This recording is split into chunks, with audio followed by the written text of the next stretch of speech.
नहीं है कि इनको अरेस्ट कर सके। ये बात सही है, क्योंकि आज की तारीख में जो सरकार है वो आपके साथ हाथ मिला के चल रही है।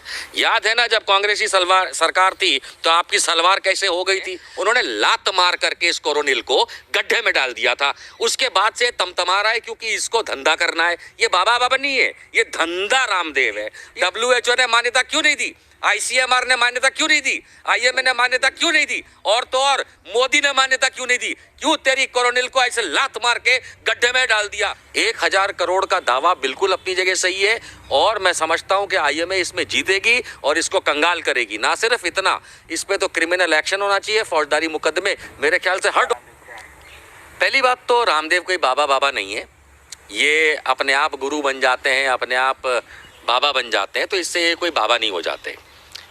ये अपने आप को स्वामी रामदेव कहते हैं और इनका असली नाम तो कुछ और है, ढूंढिएगा आप लोगों। हकीकत ये है कि ये योग गुरु हैं, ठीक है, हम वहाँ तक उनकी इज्जत कर सकते हैं, लेकिन जब ये बिजनेसमैन बन जाते हैं, व्यापारी बन जाते हैं, और जिस तरीके से अपनी दवाइयों को और अपने सामान को जो पतंजलि के नाम से चलता है उसको बेचने के लिए जो बिजनेस करते हैं, और वो भी भारतीय जनता पार्टी के साथ मिलके, सबको पता है, तो उस तरीके के लोगों को फिर हम एक आम इंसान की तरह देखेंगे।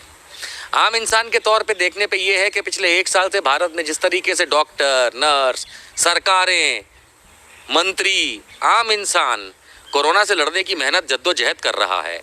दुनिया भर के अंदर वैक्सीनेशन की ड्राइव चल रही है, भारत के अंदर वैक्सीनेशन चल रहा है, दवाइयों का कोशिश हो रहा है कि DRDO तक ने दवाई बनाई जो कि वैज्ञानिकों ने बनाई, और डॉक्टर कोशिश कर रहे हैं कि किसी तरीके से हम भारतीयों की जान बचे। ऐसे में इस तरीके के ढोंगी रामदेव जैसे नायक लोग जो देशद्रोह का काम कर रहे हैं, वो सिर्फ अपनी दवाइयां बेचने के लिए कर रहे हैं। इनकी हिम्मत जब होती है कि ये भारतीय जनता पार्टी के साथ और उनके नेताओं के साथ मिलकर के हमारे वैज्ञानिकों, हमारे डॉक्टरों, हमारे नर्सों की बदनामी करने की कोशिश करें और ये कहें कि एलोपैथी नाम की कोई जो चिड़िया है वो बर्बाद कर रही है, उससे कुछ फ़ायदा नहीं, ये बोलने का अधिकार इनको नहीं है, लेकिन ये बोलते हैं क्योंकि इनको मोदी जैसे लोगों की छत्र छाया है। अगर आज की तारीख में मैं कह दूं कि आयुर्वेद नाम का जो ये भैंसा लेकर के घूम रहे हैं, इससे तो आज तक इन्होंने किसी बीमारी का इलाज नहीं किया, बेवकूफ़ बनाया, तो ये हल मिल जाएंगे। अभी हाल में इन्होंने ये भी कहा कि किसी के बाप में दम नहीं है कि इनको अरेस्ट कर सके। ये बात सही है, क्योंकि आज की तारीख में जो सरकार है वो आपके साथ हाथ मिला के चल रही है। याद है ना, जब कांग्रेसी सरकार थी तो आपकी सलवार कैसे हो गई थी?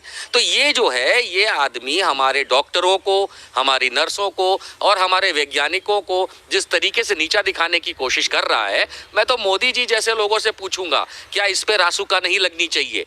कहाँ है अमित शाह आजकल? क्या इस आदमी पे रासुका लगा करके, जो आप लोग भी कहते हैं कि आप मोदी जी इस देश को बचाने की कोशिश कर रहे हैं, और ये एक रामदेव ये कोशिश कर रहा है हम ही लोगों के नेताओं, सरकारों, डॉक्टरों, मरीजों, नर्सों, एलोपैथी सबको बदनाम करने के लिए? इसको तो जेल में होना चाहिए, कड़ी से कड़ी सजा मिलनी चाहिए, लेकिन क्या करें, संघी इनके साथ है और इसीलिए ये बकवास कर पा रहा है। आज कोई और करके दिखा